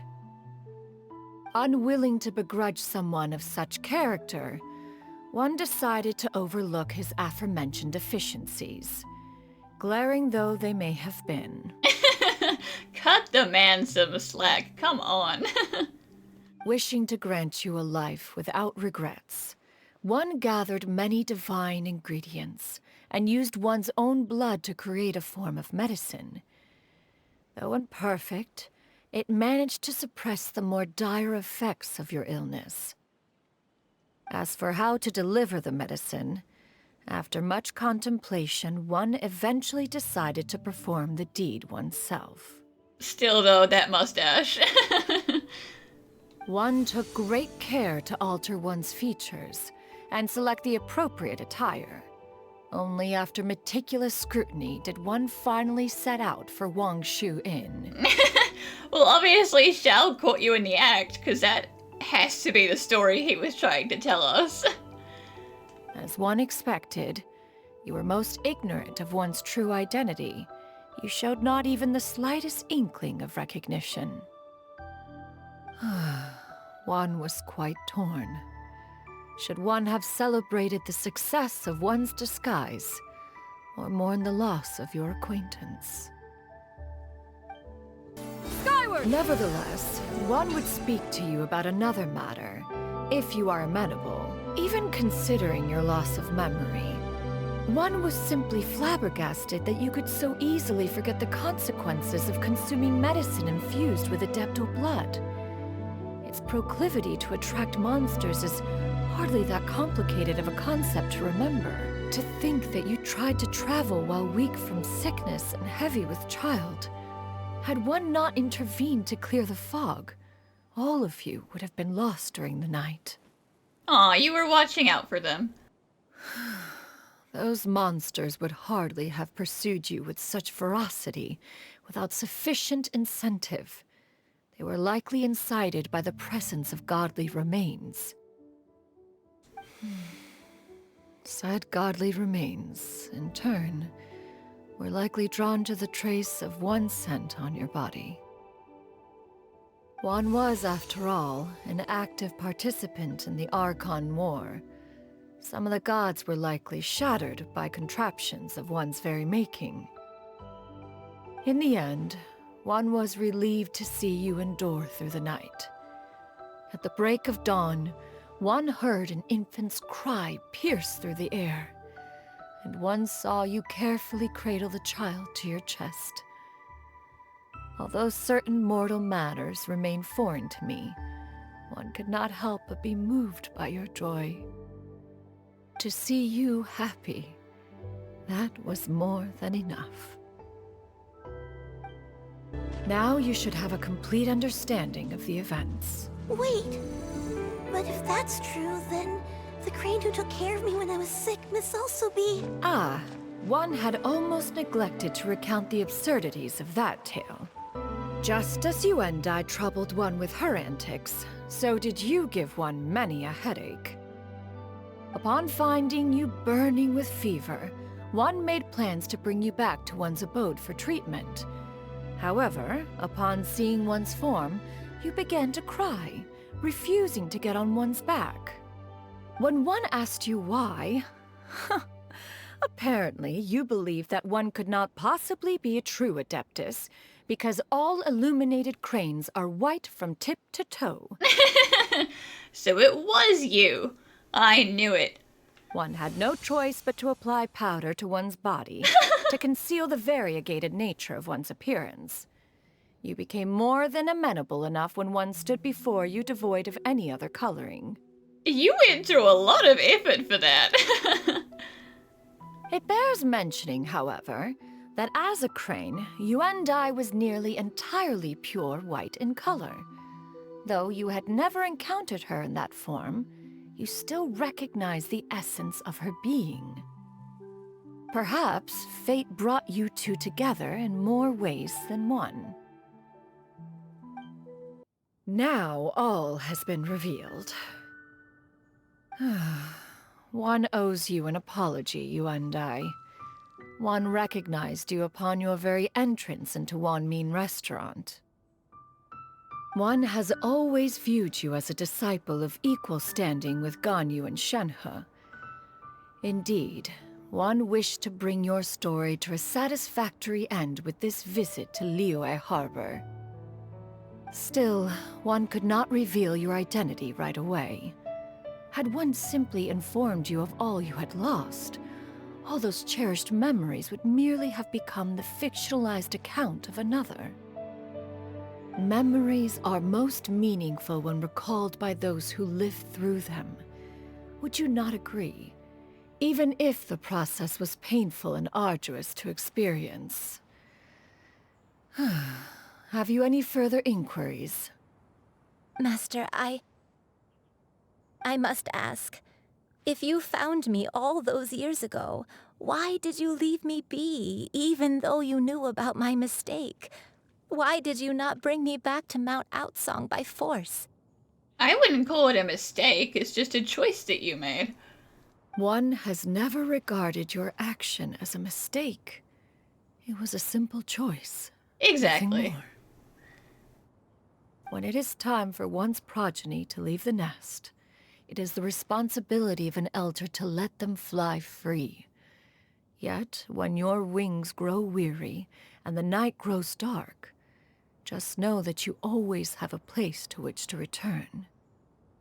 'Tis a refuge referred to by many a name in mortal writing, Home, nest, haven.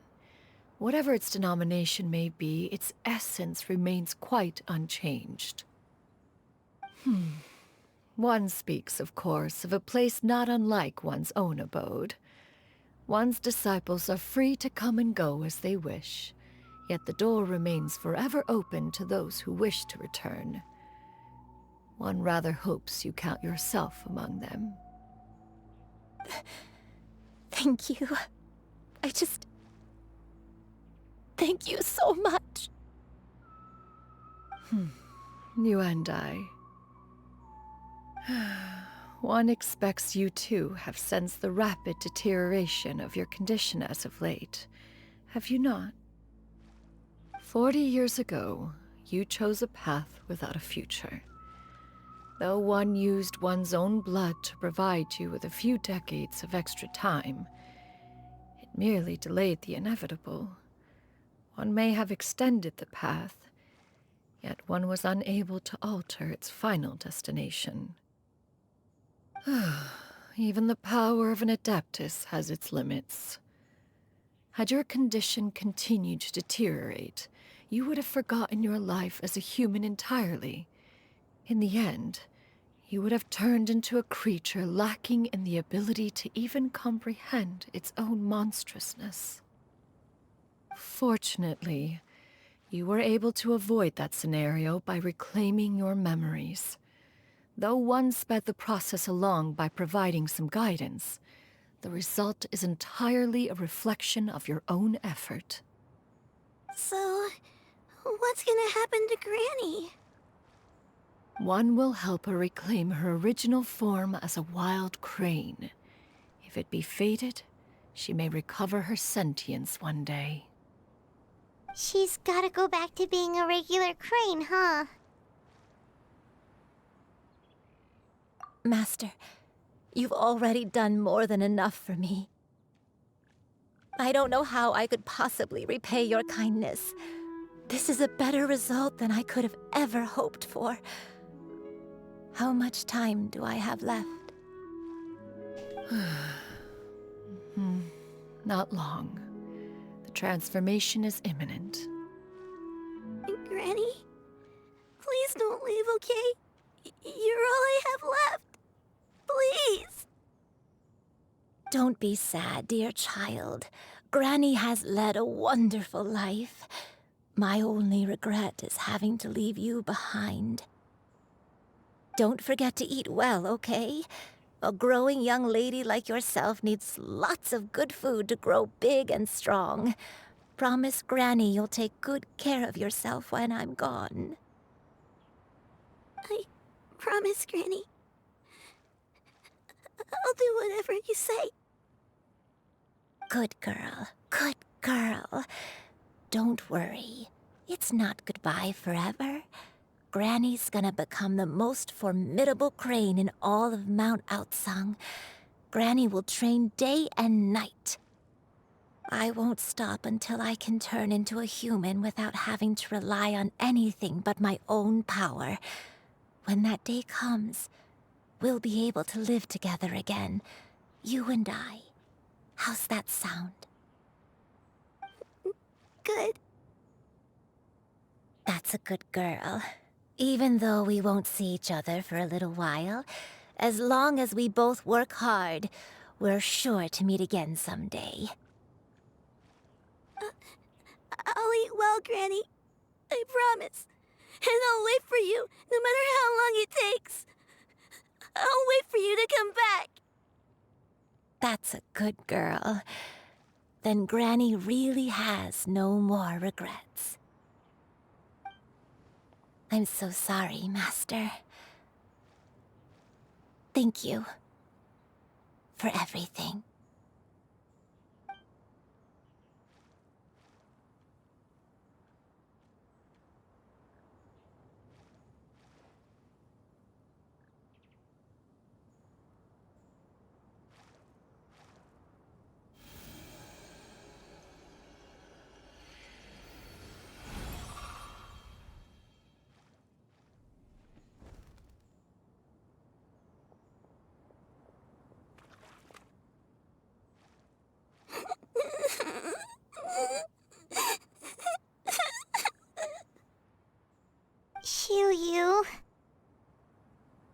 Let her be. At her age, crying is a natural, if not fitting, response to such an event. Tears are a necessary part of maturation. Sometimes there is scarcely a better vehicle to wash away the toll of stress and misery. Now that the issue has been resolved, you should also take a moment to relax. Give yourself some time to rest. Take a nap if you must. One will wake you in due time.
Believed we would see each other again, that our days of separation would finally end, and all my troubles would be behind me.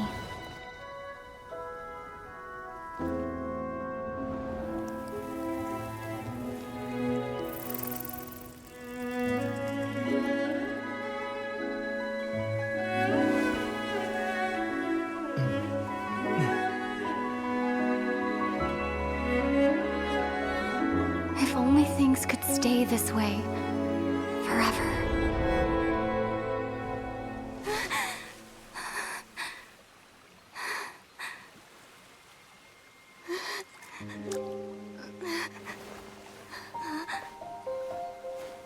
A nightmare? Curious. If you're relaxed, shouldn't your dreams be pleasant? It was a good dream.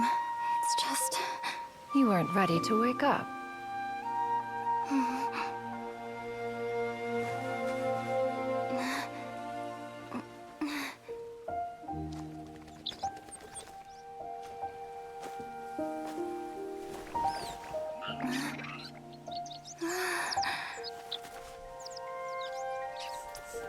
Eloquent as one may be, words of comfort are not one's strong suit.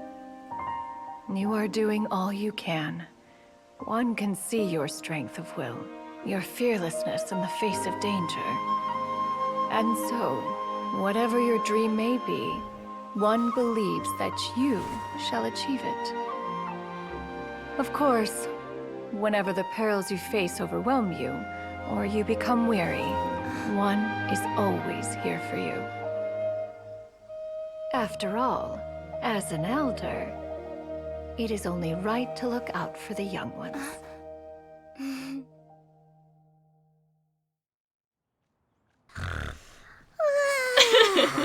Grilled chicken drumsticks.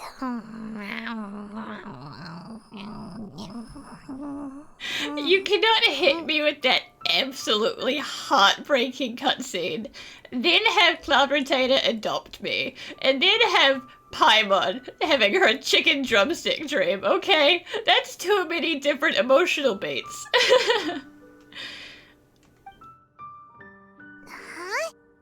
Huh? Was Paimon sleeping just now?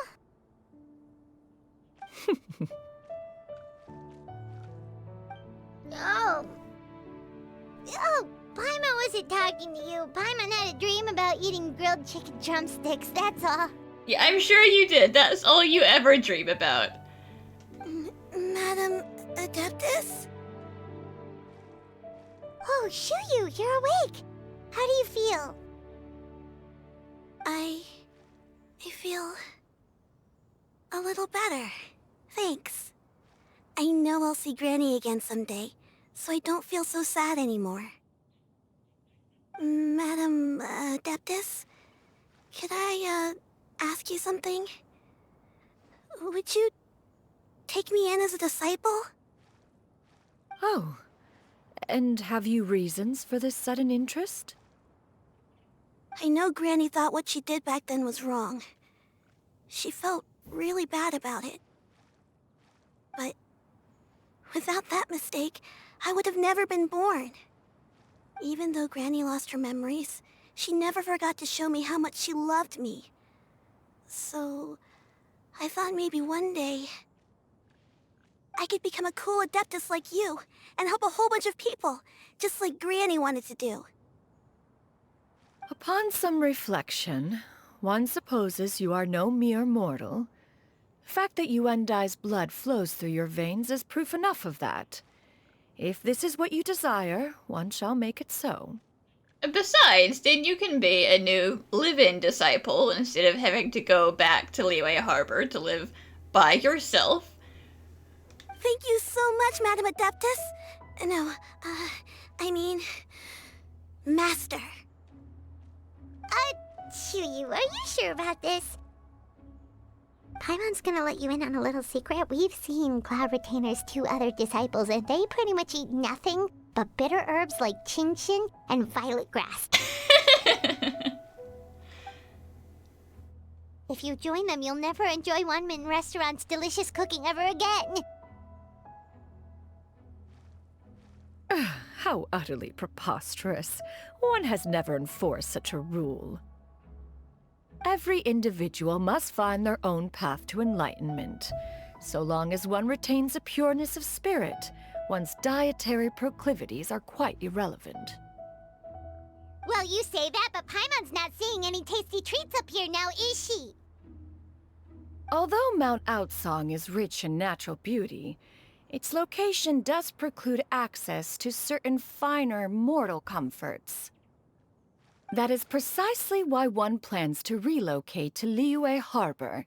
Xianyun shall have the honor of becoming one's first disciple in the human world. Whoa, you're leaving Mount Outsong? One has never concerned oneself with the location of one's residence. From the very beginning, one has sought only solace and peace. Yet in the end, all of one's disciples ended up in Liyue Harbor. Ganyu, Shenhe, Yuendai. They all chose a life among the mortal world.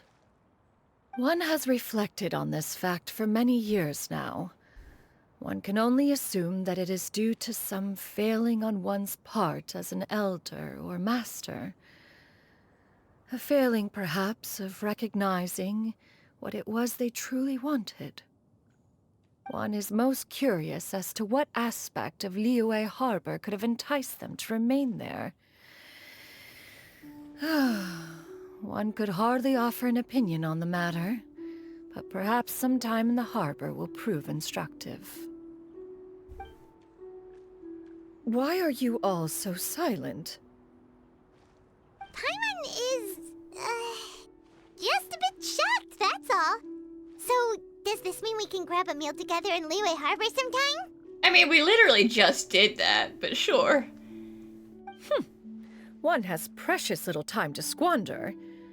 However, if one finds oneself otherwise unoccupied, one would not be opposed to the idea. One will be assuming the identity of a human while residing in Liyue Harbor. You should take care to avoid disclosing one's true identity. I mean, as long as you don't do it yourself first. Don't worry, we'll help you keep it a secret. So, when can we expect to start seeing you in the city? Perhaps in 2 days' time. One has some matters to see to before one's departure. Preparation is the key to success, after all. One plans to put up various items from one's collection for sale. The earnings should provide for a comfortable living in Liyue Harbor. One has already picked out a handsome property near Chuhu Rock. 'Tis no small purchase, but what is mortal life if not one expense after another? Seems like you've really thought of everything. Then how about we meet up in Liyue Harbor in 2 days? A sensible plan. See you then. Oh, also, why don't you take this suspense somnium mechanism as a souvenir? Anytime you should feel ill at ease in the future, you may try quieting your mind and sitting in meditation as you listen to its melodies. It might help you find a new perspective. If I'm just gonna have dreams about ether every time I use that, I think it's better if I don't ever use it ever again. Awesome! Thanks, Cloud Retainer! Hey, didn't we promise Xingqiu that we'd tell him what we found out? Should we make a trip to the Feiyun Commerce Guild? It's totally up to you. So, about your move to Liyue Harbor, you gonna tell the other Adepti about it? I have left an explanatory note in my abode. Those 2 old fossils will discover it, I am sure, should they come seeking my company. Considering their recent penchant for going off on private escapades, however, I find myself caring little for how they shall receive this news. They've been going on too many boys' night adventures and leaving you behind. So now you're leaving them behind. By the way, Xianyun, we have a friend who helped us learn a lot of information about your granny. Is it okay if we tell him the full story? Sure, I don't think Granny would mind, as long as you don't tell a whole bunch of people. I don't think she'd want too many people to know. They might go to Mount Outsong and start bugging her about it. Granny needs to focus on her training, you know? But telling a friend or two is probably fine. No worries, our friend can keep a secret. We meet again, dear friends. How did everything go? Great, and it's all thanks to you. Ah, I see. So the stories didn't get it right after all. Even though she was a celebrated heroine, she had to bear a heavy burden that most could not hope to understand. Thank goodness for the help of that Adeptus. At least she was able to recover what she had lost. Although I cannot claim to know exactly how their story will unfold from here, I trust the ending will be a happy one. Those united in a common purpose always find a way back to each other in the end. Thank you for helping me fill in the gaps. And don't worry, I'll keep this all to myself. It's not my story to tell, after all. Your concerns are excessive and unfounded. This is but a simple collection of ordinary valuables. Such intense scrutiny is hardly necessary. To be quite honest, your insistence on that fact is my primary cause for concern. The fact that you keep saying over and over again that they're perfectly ordinary things makes it sound like they're contraband. In what way are any of these ordinary? Every single item here could be worth more than everything I own combined. I simply can't risk shelling out that kind of mora without proper scrutiny. If I'm wrong, I would never be able to earn it back, not even if I worked every single day for the rest of my life. I have to be careful. Yes, you can never be too careful. We're here, Cloud. Miss Xianyun, what are you guys arguing about? Ah, perfect timing. This ignoramus is questioning the authenticity of my wares. You can't just call people an ignoramus, okay? I'll have you know, these items have remained untouched in my personal collection for several hundred years. To question their legitimacy is pure folly.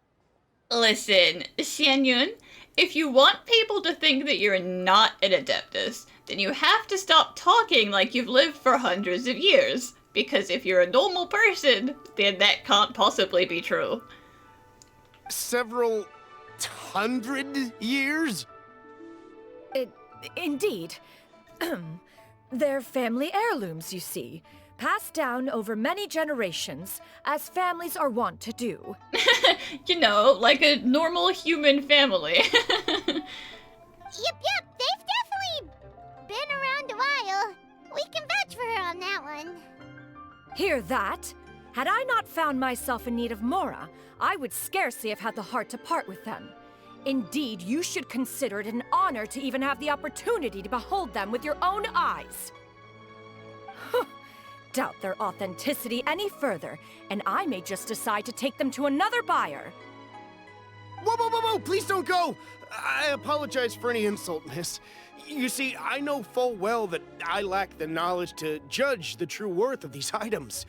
If you could wait but a moment, I've hired an expert to appraise them for me. He should be here shortly. You know, I was just gonna say, isn't Zhongli's, like, opinion pretty highly respected? So if someone goes and asks Zhongli, they're like, hey, do you think these are worth a lot of money? An expert, you say? Very well. I will wait for a little while longer then. Traveler, Paimon, this is my new residence. If you have cause to seek my company in the future, this is where you can find me. Master! Oh, it's you two again. Hello. Xianyun! You got a new outfit! It looks great on you. Mm-hmm. Master made it for me. I like it too. Huh? You know how to make clothes? Do I know how to make clothes? With the support of the proper mechanism, sewing is hardly a challenge. Master, I brought in most of my stuff. There's a few boxes left, but they're kind of heavy, so I just left them outside. Fret not. I shall help you move them into your room. So, just to be clear, your new house is right next to Ying Er's store? That's an interesting location you've chosen. Actually, I should probably sort through my stuff a bit first. Everything's kind of messy right now, so maybe you could, not look yet, Master? Yeah, that'd be great. It appears my young apprentice has her own fair share of secrets. No matter. Do what you must, child. Now, this expert you mentioned, when can we expect their arrival? Soon. Ah, there he is! Here, allow me to make some introductions. This is Mr. Zhongli, a well-respected consultant at Wangshang Funeral Parlor and an expert in all manner of valuables and antiques. I knew it! He was the only Adeptus who hadn't, like, shown up yet. We can't just end this without saying hi to Morax. Mr. Zhongli, this is Miss Xianyun. She's the one who's looking to sell the collection of valuables I mentioned earlier. Huh.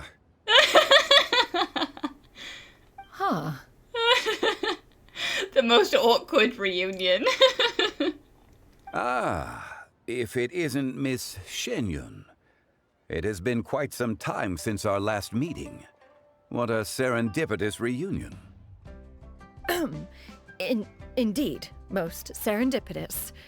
Have you been faring well as of late, Mr. Zhongli?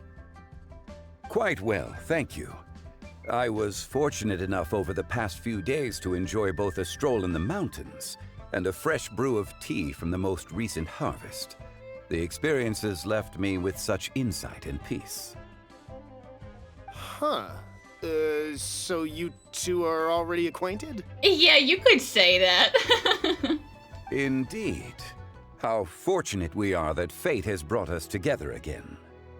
If you are otherwise unaware, allow me to inform you that Miss Xianyun is a well-regarded collector and appraiser. She is well-versed in all fields, and oft-celebrated for her impeccable taste. You stand to gain much from this opportunity. You are too kind, Mr. Zhongli. True collectors pride themselves on their wealth of knowledge and eye for detail. I can say without a doubt that you are foremost in that regard. Why, you flatter me, Miss Xianyun. It would seem that you are as self-effacing as ever. Not at all, Mr. Zhongli. Not at all. Oh, this poor guy. While I am loath to butt into this conversation, I must ask, you two already knew each other, and you seem to have quite a cordial relationship. Can I be certain that you're not working together to swindle me? I mean, you never know. Huh! A preposterous accusation. The heavens themselves would collapse before we would conspire to do such a thing. Miss Xianyun speaks the truth. Contracts are built on honesty and trust. If that proves to be beyond your capabilities in this instance, this transaction may be taken elsewhere. Very bold of you to accuse the god of contracts of trying to swindle you. Say no more. Let us depart. I jest. What fool would still harbor doubts after Mr. Zhongli himself has vouched for the goods? Miss Xianyun, wait!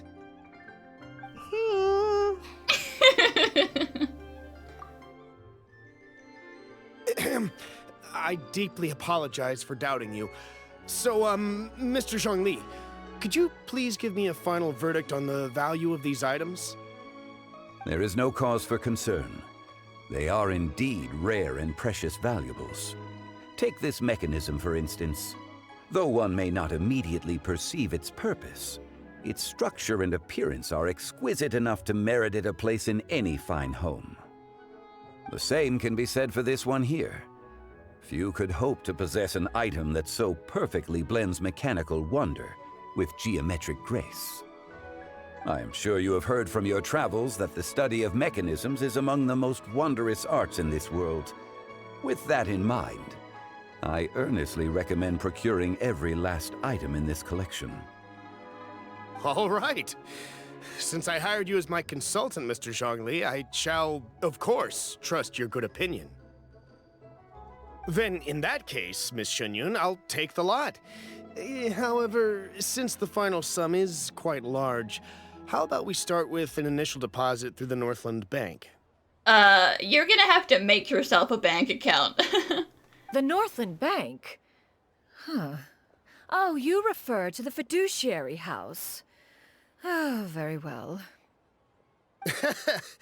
I fear people only use the term bank nowadays. In that case, I'll be off for now. I'll return to collect the goods once you've received the funds.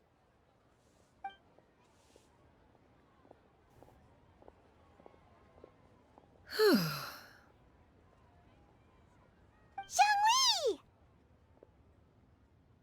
My friends, have you been doing well? We've been great! How about you? Paimon didn't know you were such a busy consultant! My days have been quite pleasant as well. I had been quietly enjoying a cup of tea when Mr. Xiaozu requested my services. As for you, Miss Xianyun, I presume you must be looking to settle in the city? I must say, the name Xianyun sounds exceedingly strange coming from you. Perhaps you could dispense of that particular epithet in further conversation. Whatever for. Am I not addressing you as a friend should? Yeah, you're just gonna have to get used to this if you're gonna live in the city, okay? Well, that is true, but... Alas, refer to me however you will. After all, a name exists such that others may address you with it. One is hardly ignorant of that fact. It would seem that you have gained many valuable insights over the years, Cloud Retainer. One has indeed. One's previous days were all brief. Now that one has made up one's mind to move and settle, one has gained a much better appreciation of the hubbub and commotion of the city, as well as the people's hard work and ardor. This city is much changed from how it was more than 1,000 years ago. Not unlike the ocean tides, so too shall the movement of people ebb and flow. From turmoil to peace, enlightenment to aspiration. Human society possesses limitless potential.